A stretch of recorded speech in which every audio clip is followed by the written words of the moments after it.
Hey guys, it's Dr. Eric. I have a question for you. Do you suffer from stress overload syndrome? What does that mean? How do I know if I suffer from it? Well, there are three surefire ways to tell if you have stress overload syndrome. The first one is anxiety. Do you suffer from anxiety, which means you wake up in the morning, you're anxious for no reason, you kind of have a feeling of kind of low level uneasiness or dread about the day? Or is it straight up anxiety, where some people have like anxiety attacks? They feel like they're really stressed out for no reason. Is that you? If it is, that's a sign of stress overload syndrome, which I'm going to go through in just a minute. Second is weight gain. So if you have stress overload syndrome, one of the issues is your body is going to be flooded with cortisol, and cortisol is going to have you gain weight around the midsection. So if you have a hard time losing that midsection weight, that usually is a sign of too much cortisol in your system, which is another sign of stress overload syndrome. And then the third surefire way to know if you have stress overload syndrome is poor sleep. So if you're waking up a lot at night, or if you're having a hard time going to sleep and your mind won't stop racing, then this video is for you. And what I want to teach you today, and something I'm going to be talking about in this workshop that we have coming up on November 12th here at the office, called Stress Overload Syndrome: Surviving the Holidays, is how to look at stress from a different standpoint. Most people think of stress as just, I have a lot going on at work, or I have a deadline, or I had a fight with my spouse, or something like that. But there's actually three different types of stress that your body can be under, and you have the same exact reaction to all three of these stresses. And this ultimately is what's going to kill you. One of the things on this is what's going to kill you or put you in a nursing home, and we want to keep that from happening. So there's actually three types of stress that you want to think about getting a handle on, especially through the holidays here. So there's chemical, physical, and emotional stress.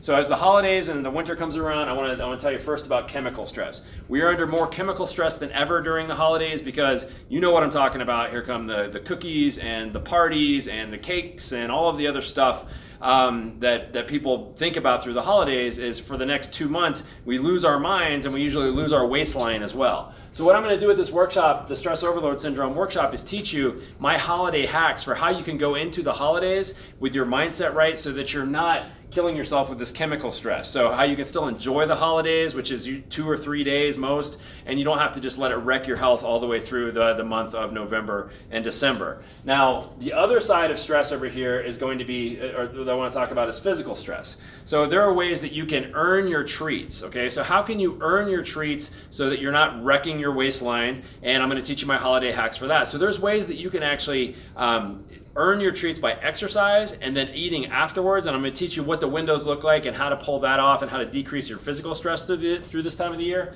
And then last is emotional stress. And the biggest probably emotional stressors that I see during the holidays are people are worried about getting sick, or they're worried about losing their health. One of those two things. Like they don't want to gain weight and have to lose it in January, or they're worried about getting sick. So I'm going to teach you how to make your house a no-flu zone. So what are the things that you can do to bulletproof your immune system through the winter when you're not getting as much vitamin D and things like that, and make your house a no-flu zone so you don't have to worry about the stress of you being sick or your kids being sick.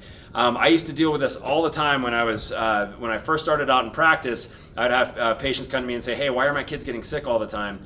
And I never knew what that was like until I had kids. And finally we said, you know what, we got to make our house a no-flu zone. So I'm going to teach you what my wife and I have done to virtually eliminate that from our lives. So that's one less thing that we have to worry about. But then I'm also going to teach you over here on this emotional side on how we can remember what the reason for the season is. So it's going to be my favorite workshop of the entire year. It's coming up over November 12th. You want to get signed up now, because we're filling up quickly, so you can click on the Eventbrite link, go ahead and get yourself registered, and think about who you want to bring with you.